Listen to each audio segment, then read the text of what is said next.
Hello बच्चों, again I welcome you all. तो last time हमने इंस्टेंटेनियस वेलोसिटी की बात की थी और उसके कुछ हमने इंपॉर्टेंट कॉन्सेप्ट्स को स्टडी किया था। ग्राफ्स किए थे, शॉर्टकट्स किए थे और कॉम्पिटिटिव और आपकी क्लास 11th के बेस पे कुछ क्वेश्चंस को किया था। तो उसी को कंटिन्यू करते हुए मैंने एक टॉपिक और एक वीडियो अलग से लिया है जिसका नाम है एक्सेलरेशन।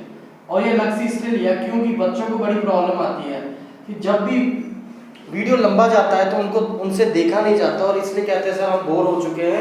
तो प्लीज़ मुझे रिक्वेस्ट आई बच्चों की, स्टूडेंट्स की कि सर प्लीज़ शॉर्ट वीडियो बनाइए लेकिन उसमें कॉन्सेप्ट सारे डाल दीजिए। तो इसलिए बच्चों की रिक्वेस्ट के लिए मैं कुछ वीडियोस लेके आया हूँ जो कि शॉर्ट होगी, टॉपिक बेस्ड होगी, लेकिन बहुत ही बेस्ट होंगी आपके लिए। चलिए एक्सेलरेशन की बात करते हैं, क्या होता है। वो जो एक्सेलरेशन डेफिनेशन की बात करें तो होता है rate of change of velocity या rate of change in velocity, जैसे मर्जी लिख लीजिए। अब रेट लगा है तो मैंने बताया कि रेट का मतलब, अगर वैसे rate of time change of velocity भी होता है, लेकिन जनरली 90% केस में अगर रेट लगा हो तो उसका मतलब है कि जो चीज लिखी है, जैसे वेलोसिटी लिखी है, चेंज लिखा है वेलोसिटी का, चलो वेलोसिटी चेंज यहां पे लिख लेता हूं, डिवाइड बाय टाइम होगा। देखिए rate of change of velocity means velocity जो चेंज हो रही है वो टाइम के रिस्पेक्ट में चेंज हो रही है, इसलिए रेट लिख दिया तो आपका फॉर्मूला बन चुका है एक्सेलरेशन का। लेकिन ये एक्सेलरेशन का फॉर्मूला सही नहीं है, इसको सही करते हैं। अब वेलोसिटी क्या है? वेक्टर क्वांटिटी, लेकिन वो चेंज है तो हम लिखेंगे डेल्टा v। नीचे आएगा टाइम भी चेंज होगा, क्योंकि अगर किसी टाइम पे एक वेलोसिटी है तो जैसे जैसे टाइम चेंज होगा वेलोसिटी भी चेंज होगी, तो दोनों का जब चेंज लेंगे तो टाइम का भी डिफरेंस नीचे आएगा। अब ये वेक्टर क्वांटिटी है तो अगर इक्वल टू लगा है तो दोनों तरफ क्या होना चाहिए? Vector is equal to vector, इसलिए क्या हो जाएगा? एक्सेलरेशन क्या हो जाएगी हमारी? Vector quantity.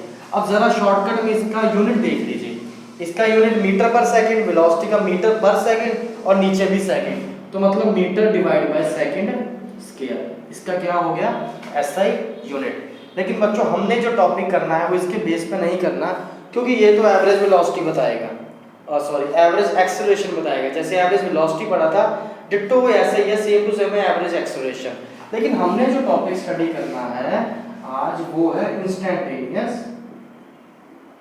एक्सेलरेशन। अब आमतौर पे बुक्स में ये चैप्टर दिया होता है लेकिन ये टॉपिक नहीं दिया होता, लेकिन आज हम इसको स्टडी करेंगे। बच्चों देखो, अगर मुझे डिस्प्लेसमेंट दिया था तो मैं इंस्टेंटेनियस वेलोसिटी कैसे निकालता था? ds/dt से, जो कि होता था हमारा slope of ST graph, displacement time graph का स्लोप। लेकिन अगर मैं बोलूं कि मुझे एक्सेलरेशन निकालना इंस्टेंटेनियस, तो इसकी जगह मैं क्या लिख दूंगा? जैसे वो डेल्टा एस पर डेल्टा टी था, तो ये डेल्टा बी डेल्टा टी क्या बनेगा? dv/dt, और ये भी क्या हो जाएगा? आपका स्लोप हो जाएगा, लेकिन किसका? vt ग्राफ का। तो जो चीजें यहाँ होती हैं वही यहाँ पे आएंगी, vt ग्राफ। अब इसका ये मतलब है, मैं बताने जा रहा हूँ, कॉन्सेप्ट और अच्छे से क्लियर होगा कि चीजें चलती कैसी हैं फिजिक्स में। देखिए अगर मैं बात करूं ग्राफ की, एक ग्राफ आपने ऐसे बनाना है, वेलोसिटी और टाइम ग्राफ। तो ये जीरो से स्टार्ट हुआ, चलिए मान लेते हैं कि इसका जो ग्राफ है वो स्ट्रेट लाइन है। अब स्ट्रेट लाइन है, चलो अच्छी बात है, स्टडी करना आसान हो जाएगा। लेकिन अगर मैं ये बोलूं कि ये क्या है, तो जनरल मैंने आपको लास्ट वीडियो में बताया कि जो एंगल होगा वो स्लोप होगा। और देखिए स्लोप क्या है? स्ट्रेट लाइन का स्लोप क्या होता है? कांस्टेंट होता है। अरे भाई दोबारा देखो, अगर यहाँ पे थीटा है तो यहाँ पे भी थीटा होगा स्ट्रेट लाइन का। तो अगर आसानी से बनाओगे तो देखो ये पैरेलल लाइन है, इसके पैरेलल लाइन खींचो, इसके पैरेलल लाइन खींचो, तो कॉरेस्पॉन्डिंग एंगल्स क्या हो जाएंगे? सारे सेम हो जाएंगे, थीटा क्या हो जाएगा? कांस्टेंट। लेकिन अगर मैं किसी दो पॉइंट्स के बीच की बात करूं तो ये वेलोसिटी है तो ये हो जाएगा डेल्टा v, ये हो जाएगा डेल्टा t, क्योंकि ये टाइम है। तो इसका मतलब जो स्लोप आएगी मेरी, that will B delta v by delta t। और delta v by delta t क्या होता है बच्चों? एक्सेलरेशन होता है। इसका मतलब हमें पता चल चुका है कि जो vt टाइम का स्लोप है वो क्या है? हमारा एक्सेलरेशन। तो इसलिए मैंने यहाँ पे लिख दिया। और अगर स्लोप की बात करें किसी पर्टिकुलर इंस्टेंट पे, इतना छोटा टाइम जिसको हम इंस्टेंटेनियस बोलते हैं, तो एक्सेलरेशन क्या हो जाएगा? ds/dv/dt।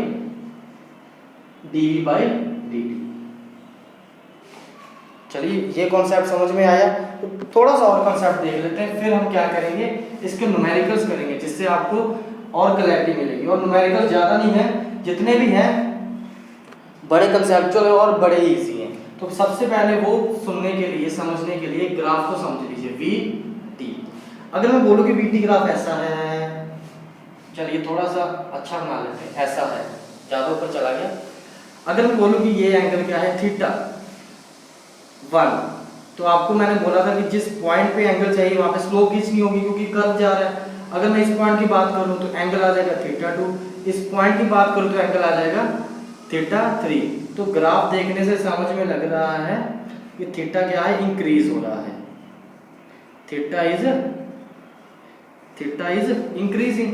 अब थीटा अगर इंक्रीज हो रहा है इसका मतलब स्लोप इंक्रीज हो रही है, स्लोप इंक्रीज हो रही है तो मतलब एक्सेलरेशन क्या है, इंक्रीज हो रही है।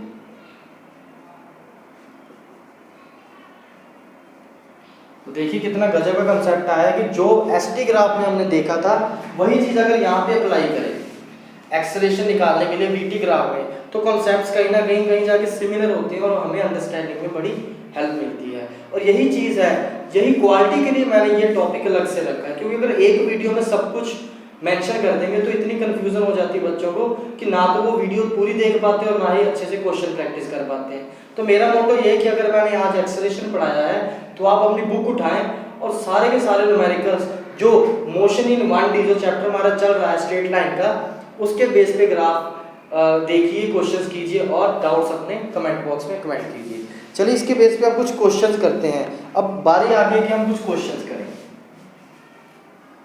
साथ साथ नोट कर लीजिएगा जो जो इंपॉर्टेंट पॉइंट्स मैं बताता हूँ, क्योंकि कुछ पॉइंट्स ऐसे हैं बच्चों जो कंपटीशन रिलेटेड हैं, जो आपकी बुक्स में क्लास 11 में नहीं मिलेंगे, बोर्ड वाली बुक्स में, टेक्सचुअल बुक्स में, लेकिन कॉम्पिटिटिव बुक्स में भी मिसिंग होते हैं। और वो मिसिंग पार्ट जो होता है वो मैं क्वेश्चंस में लेके आता हूँ। मैं भी आपके लिए वीडियोस लाने के लिए तरह तरह से पढ़ता हूँ, वीडियोस देखता हूँ किसी और यूट्यूबर की, कहीं ना कहीं से मैं डाटा देखता हूँ कि हाँ कौन सा डाटा बच्चों के लिए सही है, बुक्स देखता हूँ ताकि आपको इतना बेस्ट कंटेंट दे सकूँ कि आपको किसी और की वीडियो देखने की जरूरत ना पड़े। तो चलिए शुरू करते हैं न्यूमेरिकल्स के साथ और कॉन्सेप्ट बिल्डअप करते हैं और वीडियो को जल्दी से खत्म करें क्योंकि ज़्यादा लंबा वीडियो मैं नहीं बनाना चाहता। अब देखिए, इफ फर्स्ट क्वेश्चन है, if velocity is equal to 2t² minus 4t, तो कहता फाइंड कीजिए। क्या फाइंड करना है? Find instantaneous acceleration, find instantaneous acceleration at t is equal to 2 second. अब कितना आसान सा प्यारा सा क्वेश्चन है और जो भी कंपटीशन में भी आता है, आपकी बुक में भी है और आपके नीट लेवल का क्वेश्चन भी है। मान लीजिए ऐसा क्वेश्चन आता है तो कैसे करना है। अब हमें पता उसने इंस्टेंटेनियस एक्सेलरेशन पूछा है, लेकिन अगर उसने इंस्टेंटेनियस ना भी दिया होता तो भी हमें पता, अगर एक पर्टिकुलर टाइम पे पूछा है एक्सेलरेशन और वेलोसिटी टाइम के रिस्पेक्ट में दी है, तो जाहिर सी बात है हम एक्सेलरेशन को कैसे निकालेंगे अगर हम इसका डेरिवेटिव लेंगे। तो इसमें ज़्यादा कंफ्यूज नहीं होना, अगर दिया है तब भी, नहीं दिया तब भी। तो v instantaneous, sorry a instantaneous will be equal to dv by dt। अब dt क्योंकि अभी टाइम के रिस्पेक्ट में है, अब इसको जरा सॉल्व कर लें। जब मैं dv बाई dt मैं पूरा करने जा रहा हूँ आपके लिए फर्स्ट टाइम, उसके बाद वाला क्वेश्चन शॉर्ट में करेंगे। देखिए मैं पहले फर्स्ट का डेरिवेटिव लूंगा। जो बच्चे नए हैं तो इसमें रिक्वेस्ट कि आप मेरे पुराने वीडियो 0 चैप्टर, बेसिक चैप्टर है डिफरेंशिएशन इंटीग्रेशन का, ट्रिग्नोमेट्री का, सारे वीडियोस 10-10 मिनट 15-15 मिनट से ज़्यादा के नहीं, आप उनको देखिए, फिर ये वीडियोस को देखिए ताकि आपको और क्लैरिटी मिले कि डिफरेंशिएशन हो कैसे रहा है। अब इसका हो जाएगा 2 आगे आ जाएगा तो 4t माइनस 4 बाहर और t बाहर कर दिया, तो इसका मतलब ये इंस्टेंटेनियस एक्सेलरेशन हमारे पास टाइम के रिस्पेक्ट में आ चुका है। लेकिन वो पूछ रहा है कि फॉर या at t is equal to 2 second. तो अगर मैं t इज इक्वल 2 सेकंड की बात करूं, चलिए इसको इंस्टेंटेनियस ना भी लिखो कोई नहीं, लेकिन ये इंस्टेंटेनियस होगा। क्यों होगा? क्योंकि पर्टिकुलर टाइम यहीं पे आ रहा है हमारा। तो 4 से 8 minus 4 that will be 4 metre per second square. अब बच्चों unit metre per second square क्यों है मैं बता चुका हूं, यहाँ पे भी सेकंड है तो यूनिट वैसे की वैसे ही आएगी। कहीं गलती तो नहीं कर ली हमने? टाइम 2 सेकंड, ठीक है, बहुत बढ़िया। चलिए नेक्स्ट क्वेश्चन करते हैं।